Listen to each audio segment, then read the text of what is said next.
ಒದಗಿಸಿದ್ದಾರೆ. ವಿದ್ಯಾರ್ಥಿಗಳಿಗೆ ಸಂಸ್ಥೆ ಪರವಾಗಿ ಕೊಡುಗೆಗೆ ಧನ್ಯವಾದಗಳ ಜೊತೆಗೆ ಸನ್ಮಾನಿಸ್ತಾ ಇರುವ ಸಂದರ್ಭ.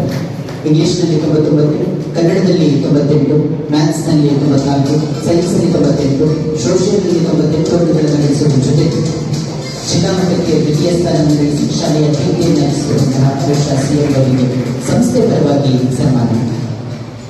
ಅಂಕಗಳನ್ನು ಗಳಿಸುವುದರ ಜೊತೆಗೆ ಶಾಲೆಯ ಕೀರ್ತಿಯನ್ನು ತಂದಿದ್ದಾರೆ. ಕನ್ನಡದಲ್ಲಿ 98, ಇಂಗ್ಲಿಷ್ನಲ್ಲಿ ಗಳಿಸಿ ಶೇಕಡ 96 ಅಂಕಗಳೊಂದಿಗೆ ಶಾಲೆಗೆ ಕೀರ್ತಿಯನ್ನು ತಂದಂತಹ ನಿಶ್ಚಿತ ಶೆಟ್ಟಿ ಅವರಿಗೆ ಸಂಸ್ಥೆ ಪರವಾಗಿ ಸನ್ಮಾನ. ಮೈಸೂರು ವಲಯದ ಪ್ರಥಮ ಸ್ಥಾನವನ್ನು ಈ ಸಲ ನಮಗೆ ವಿದ್ಯಾರ್ಥಿ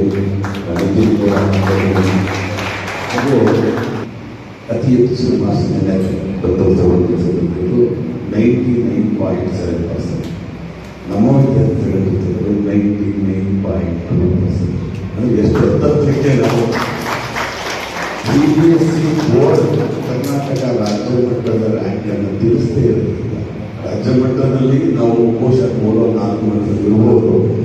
ಗುರುಕುಲ ಕಾರ್ಯಕ್ರಮದಲ್ಲಿ ದೀಕ್ಷಾ ಕಾರ್ಯಕ್ರಮದಲ್ಲಿ ನಾನು ಹೇಳ್ತಾ ಇದ್ದೆ, ಬರೀ ಇತಿಹಾಸ ಓದಿದ್ರೆ ಸಾಕಾಗಲ್ಲ, ನೀವು ಇತಿಹಾಸವನ್ನು ಸೃಷ್ಟಿ ಮಾಡಬೇಕು, ದಾಖಲೆಗಳನ್ನು ಬರೆಯೋದಲ್ಲ, ದಾಖಲೆಗಳನ್ನು ಬರೀತಾ ಇರಬೇಕು, ಹೊಸ ದಾಖಲೆಗಳು ಸೃಷ್ಟಿ ಆಗಬೇಕು ಅಂತ ಕೆಲಸವನ್ನು ಮಾಡಿದ್ದೀರಾ. ನಮ್ಮ ಆಡಳಿತ ಪರವಾಗಿ ಎಲ್ಲರಿಗೂ ಕೂಡ